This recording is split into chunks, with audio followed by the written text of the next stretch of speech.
Let's be aware of God's presence in the name of the Father and of the Son and of the Holy Spirit. Amen. Lord God, thank you for this day. Thank you for all the blessings you have given us. Forgive us from our shortcomings. Lord, we entrust to you our class this afternoon, Financing in Philippine Education. Bless my students and their families. Guide us, O Lord, give us the wisdom that we need so that we may be able to understand concepts and eventually apply them in our own ministry and vocation as teachers. All this we ask through Christ your Son, our Lord. Amen. In the name of the Father and of the Son, of the Holy Spirit. Amen. So once again, good afternoon, everyone. How are you? Good afternoon, sir. Okay. Me, I know Good who, afternoon. who are already part of my class. Juliet, I cannot see you. Medyo robotic ang iyong audio. Okay, thank you. Now I could see you. For the purposes of our attendance, everybody please smile. I'll be trying to take a screenshot. You can also do the same and share in our GC. This will be your proof of attendance. Smile.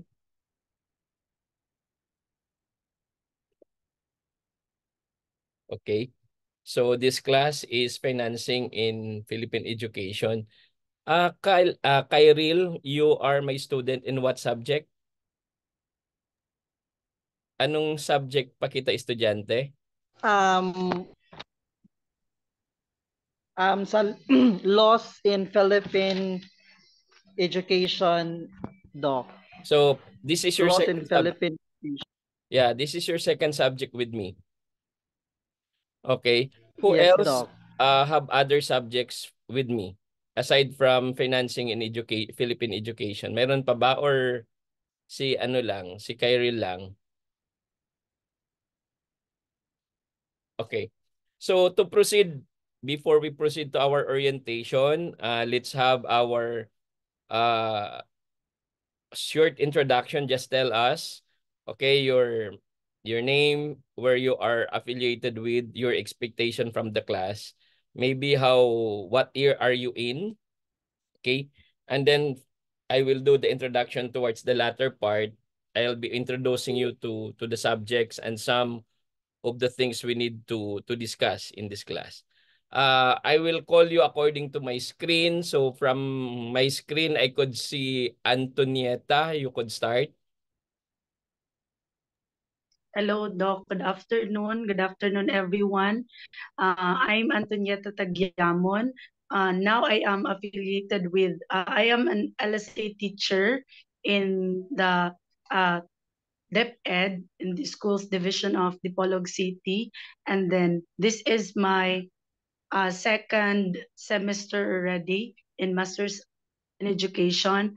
And for this subject, I expect to learn more about financing in Philippine education and everything that is related, all the topics that will be related to this subject, sir. Doc, I mean, Thank you. that's all. Antonieta, what is your nickname? How do you want us to address you? Tonet, Doc. You Tonet. can call me Tonet. Yes, Doc. Okay, thank you, Tonet. Next is Okay. Rainel. Can you please introduce yourself? Good afternoon, Doc. Good afternoon, everyone. My name is Rainel Simulonias. I am an LSA teacher in DepEd, and um, this is my third semester for masteral education. And then I hope in this subject I want to learn about financing, more on and financing Philippine education about education. That's it. Okay, that's all. Thank you. How about Flor de Liza? Rainel, before we proceed to Flor de Liza, how do you want us to address you? Anong palayaw mo? Right, sir. Rai. Yes, sir. Okay, thank you, Rai. How about Flor de Liza? Can you introduce yourself? Good afternoon, everybody. I am Flor de Lisa Itisonlo. So, I'm from Dipolog City. So, I enrolled this subject just for units for ranking purposes. And also, I am expecting this subject to have more on planning to how to contribute in the improvement of the system of this financing subject. That's all, sir. Thank you. Okay, thank you, Flor de Liza. How about Juliet? Juliet Baguio. Juliet, I cannot see you. You only have the name on my screen. Okay, can you please introduce yourself?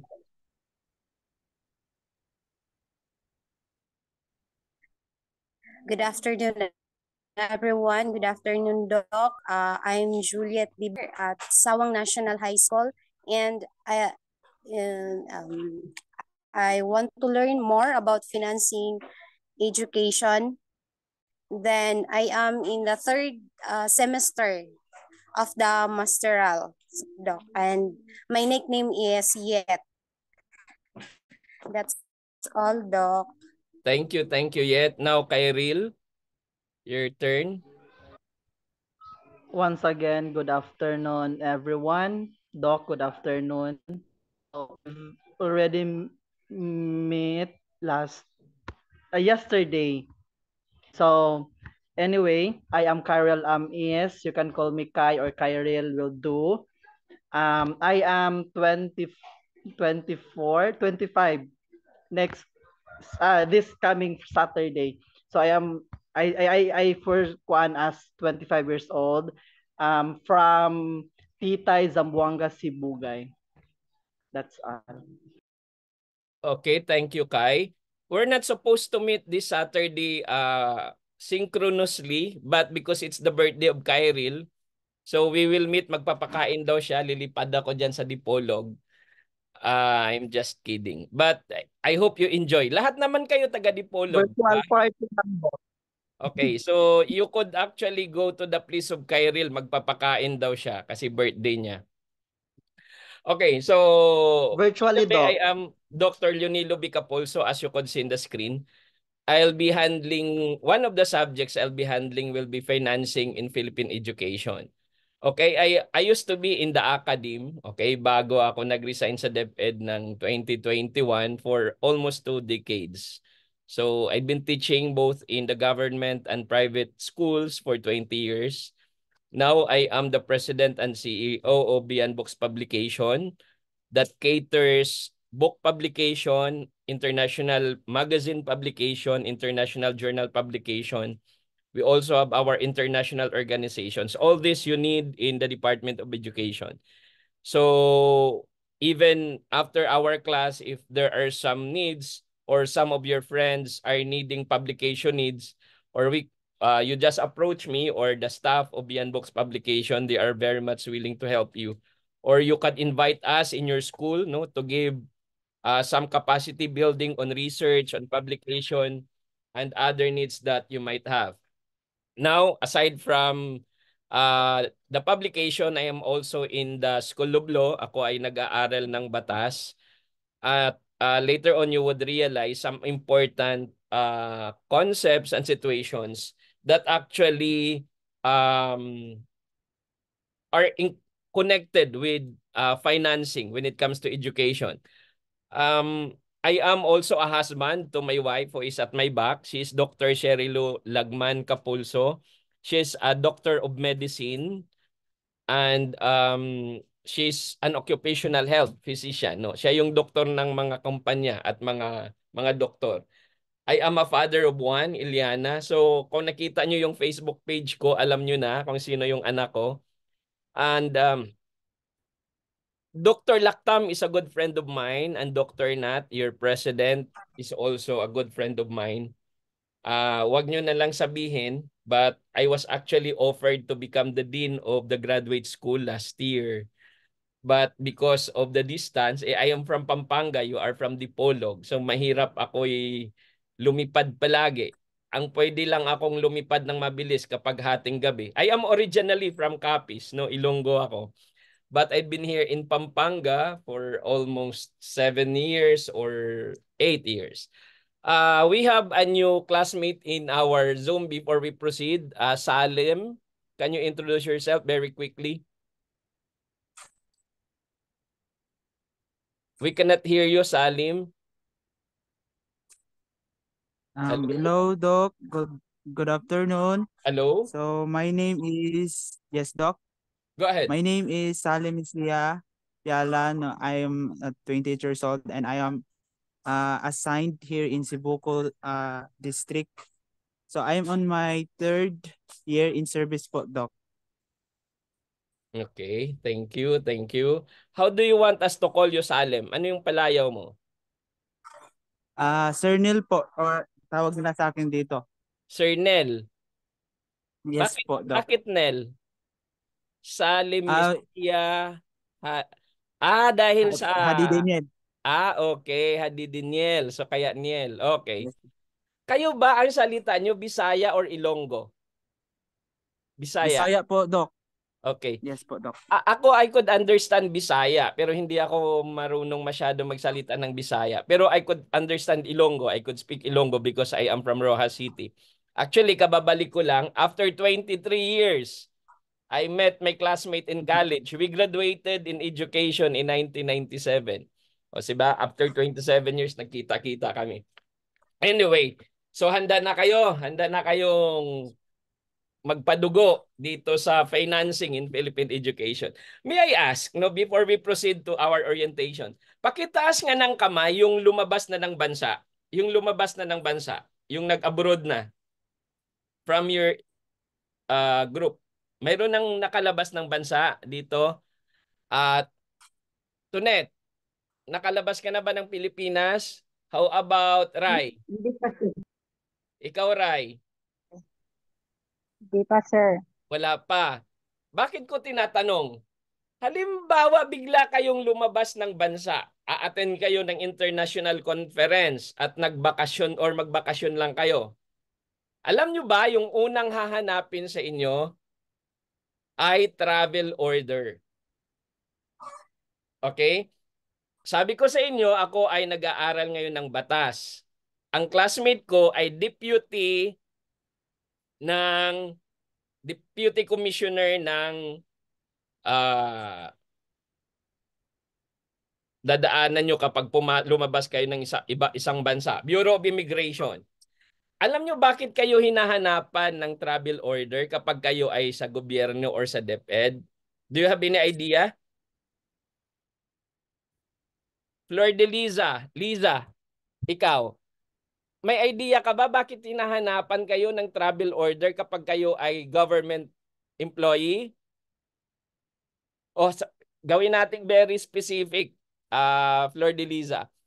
Nalaman ng immigration na ikaw ay teacher. Tatanungin ka niya, teacher ka po saan? Government or private? Pag private, medyo maluwag sila. Okay? Okay. Hanapan ka lang ng mga papeles. Pero kapag ikaw ay government teacher, ay madugo. Hahanapan ka ng travel order. May idea ka ba, Flor de Liza? Bakit? Yes or no? Hello. Wala. Kasi? Sir Chappy. Sinong Chappy? Ako o ikaw? Or parehas? Ikaw pa ata, sir. Parehas ata, sir. Signal. Okay. Anyway, apologies for that. Just the same. Pero naintindihan nyo ako? Naintindihan nyo ako? Okay. The reason Yes, why sir. you will be asked for a travel order, kasi Yes. titingnan nila kung kayo ay may hawak na pera sa school. Did you get me?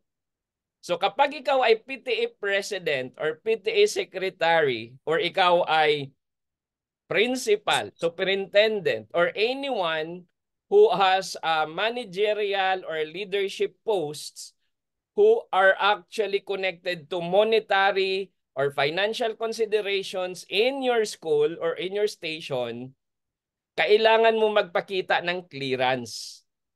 Okay? Now, you understand. In a way, connected yan sa financing in Philippine education. Yung pala, hawak-hawak mo, milyon. Si Juliet, saan kaya pupunta? Bakit nakatayo na? Sir, naghahanap po ako ng lugar kasi ano po yung signal sa amin eh. Sa bundok Okay. po kasi kami. Okay. No problem. No problem. Okay. Please know na itong ating conversation will be uploaded in the YouTube channel para pwede nyong balikan yung mga pag-uusapan natin. Okay? To proceed, Doc. allow me to share my screen. Okay? Para lang dire-diretso tayo. Can you see me? Can you see the screen? Yes, Doc. Okay, mabilisan lang Yes to, ha? po. Mabilisan. I'll be sharing to you more or less the content of our discussion for the whole semester. Take note, as what I mentioned to my previous class, we will be meeting every week. Okay, but we will only meet synchronously ng parang ganito once a month. Did you get me? So once a month lang tayo mag-uusap ng live ng parang ganito. Yung 3 weeks, you will do that asynchronously. Okay? Ibig sabihin, may ipapagawa ako sa inyo, isa-submit nyo doon sa deadline. Did you get me? So for 3 Saturdays, may gagawin kayo. Okay? And then, isa-submit nyo yan the following week. And then on the time that we will be meeting, okay, I'll be asking questions. We will be discussing those things you have shared or submitted to me. Okay?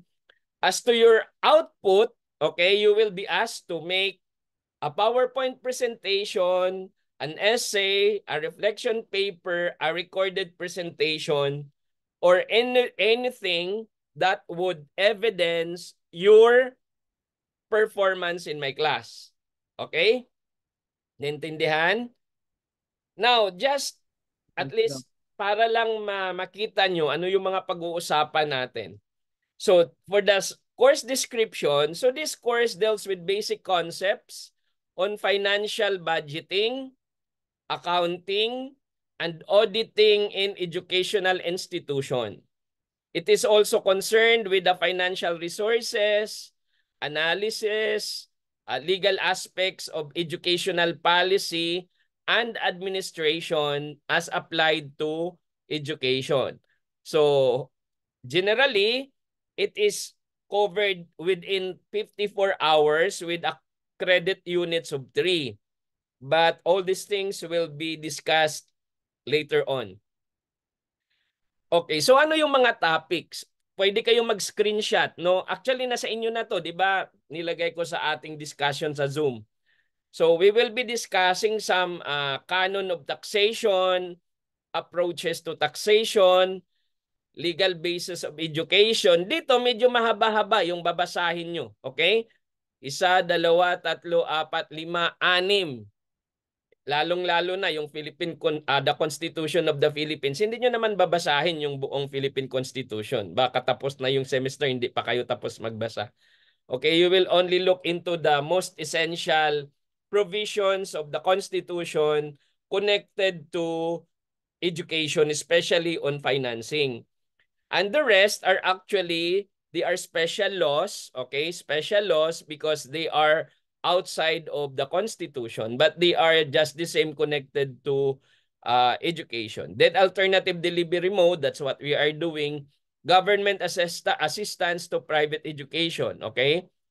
So next, we will be discussing also expenditure processes like Parkinson's Law, Sommer's Principle of Government Expenditure, and all these things, okay, the budget preparation, authorization, execution, accountability. Also, budget administration, financing the budget, the SBM fund management, the resource management, no, accountability of government funds, simplified accounting rules and procedures and forms.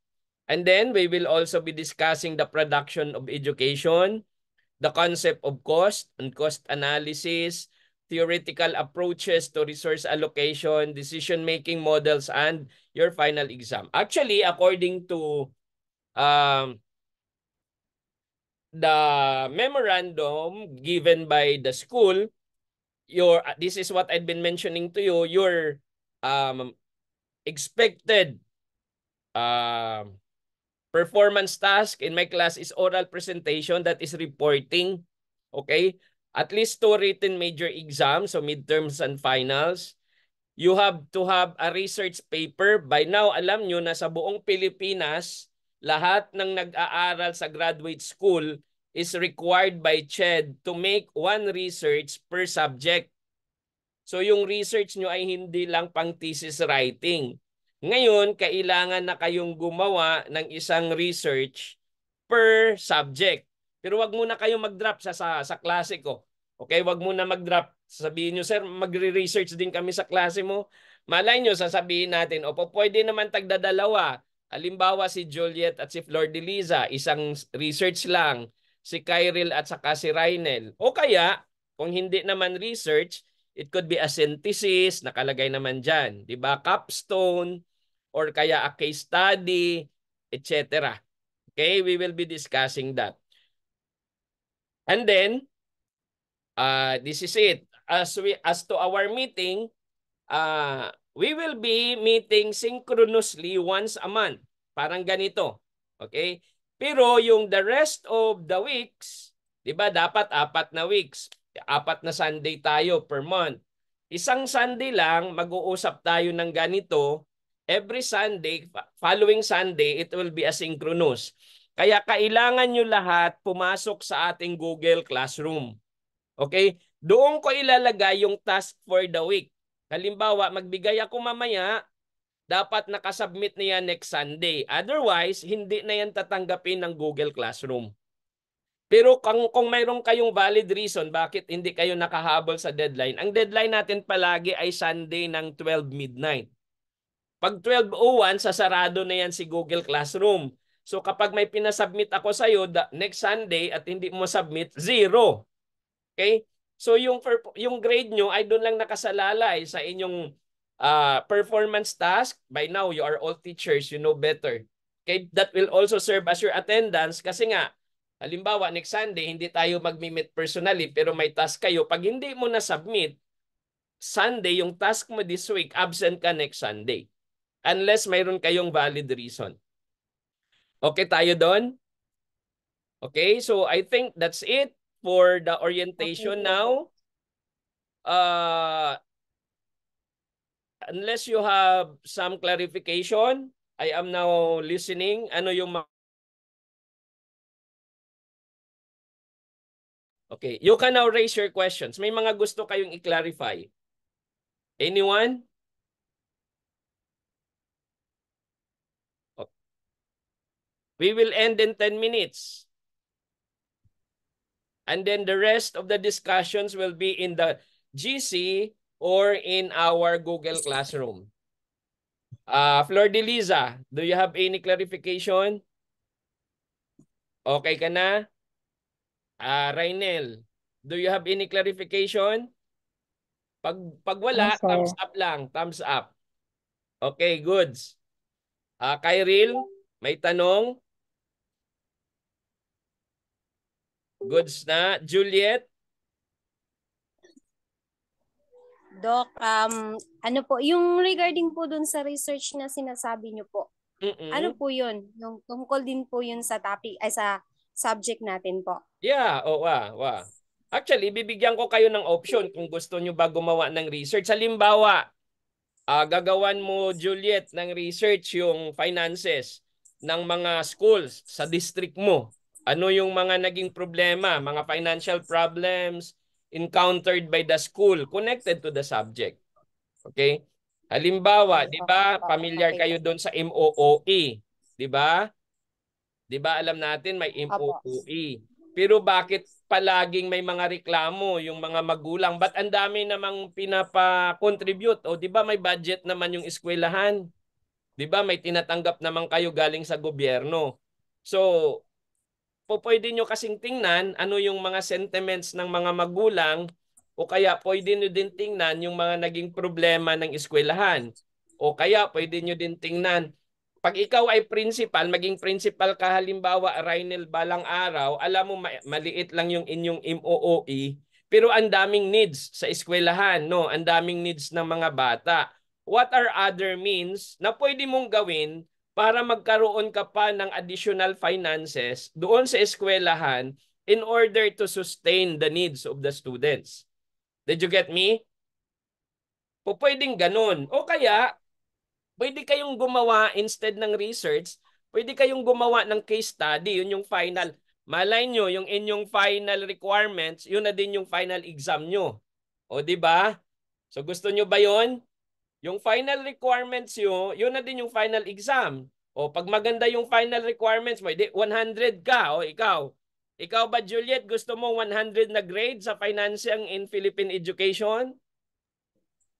Very big yes po. Siyempre, siyempre. Pero dapat may naintindihan kayo. Okay? So aralin natin yung mga batas. So I'll be assigning you some reading materials and then I'll be asking you some output. Halimbawa, kapag pinagawa ko kayo ng ganito, I'll be asking you, for example, a synopsis of that. No? Summarize that in 1 page. Pinabasa kita 50 pahina ng libro. Pero isummarize mo yun in 1 page only. Pwedeng ganun. Sa 1 page na yun, sasabihin ko, 1/3 of that, about 300 words, is the synopsis of the provisions na pinabasa ko. And then another 300 words, yung iyong reflection. Anong reflection sa'yo bilang guro? Did you get me? Then the last part could be, ano yung application nun ngayon? Paano mo yun i-apply sa eskwelahan, sa iyong sitwasyon bilang guro, yung nabasa mo? Did you get me?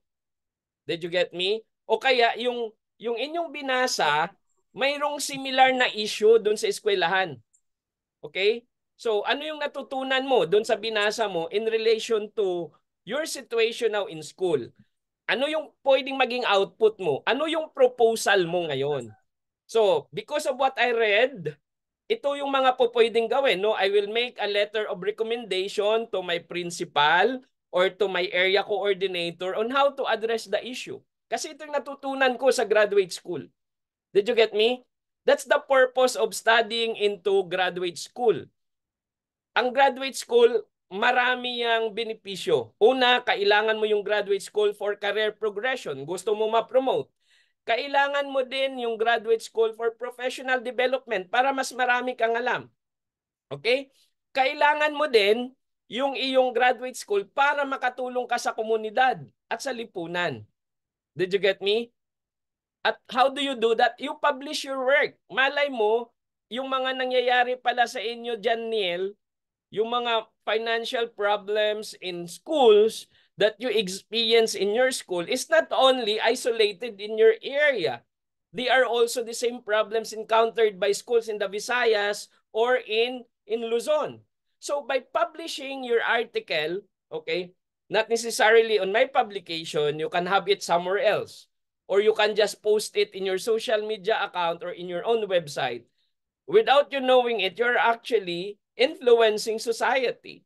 Okay, people who are reading your manuscript are actually inspired and enlightened because of what you learned in the graduate school. Okay ba tayo dyan? Okay tayo. So, that's it. Opo. So, expect nyo within this week, I'll be posting in our Google Classroom your task. So I will be assigning topics to all of you. So lahat ng nakalagay dito sa aking class list. And then I will identify also kung ano yung expected ko na performance from your end. Halimbawa, I will tell you to make a 1-page reflection paper. The next meeting na mag-meet tayo, okay, I will be asking questions. That's the time we discuss para may follow-up. Okay? Pero kahit hindi pa siya nakaschedule for our synchronous session, pero may mga urgent na kailangan tayong pag-usapan synchronously, I could always call for a meeting. Okay?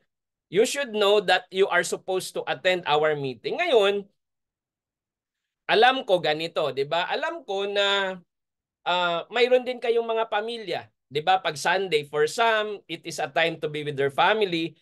But because it's you want something. Alam nyo ba sa law school, simula nung pumasok ako sa law school, ang klase ko kasi kalimitan Sabado at Linggo din. Punuan yan. Sa bawat klase namin, Juliet, kailangan namin mag-aral ng 50 kaso. Okay? So, alamin mo ano yung kaso, ano yung naging issue, ano yung desisyon ng Supreme Court. At iba sa mga kaso na yun ay may kinalaman sa eskwelahan. Okay? Now you would understand bakit kapag nag-aral ka ng administrative law, ang daming mga principal ang may pending case because of corruption. 'Di ba? Finances 'yun. Ina-accuse sila of not using properly the MOEE. Okay? And other things. Kaya alam ko 'yan. That is why in the coming weeks, aralin natin, no? Halimbawa si Flor de Liza, habang ginagawa niya yung kanyang assignment, mayroon siyang hindi maintindihan. So si Flor de Liza ko just PM me doon sa sa GC. Dok, itong part na to hindi ko naintindihan. You can give me private message or you can just message me in the Google Classroom or in our GC. Okay? Tandaan nyo guys, itong subject na to is a journey together. Okay, sama-sama tayo dito. Yung mga pinagdaanan nyo or yung pagdadaanan nyo, pinagdaanan ko din yan nung ako ay nasa graduate school, nung ako ay nag-masters. No, I first started my masters in religious studies bago ako nag-masters in educational management. And then I proceeded to Doctor of Educational Management. So with that, I only have 1 minute. No? So kapag may mga concerns pa kayo, you could just message me. But as from my end, all other instructions will be in the Google Classroom. Okay? Salem, okay ka pa dyan? Salem. Yes, Doc. Okay, pwede mo I'm ba still here, buksan Doc. yung iyong camera, mag-picture lang tayo para we have all another proof na talagang nagklase tayo. Okay? 1, 2, smile. One more. You can also take a screenshot, no? Kasi yun yung proof na present kayo today. Okay, so thank you guys. Please know that we will be uploading this in the YouTube channel para dun sa mga wala. Okay? See you soon. Okay, bye. Bye, Doc. Bye, Doc. Bye, Doc. Bye, Doc. Thank you, Doc. Bye po. Bye.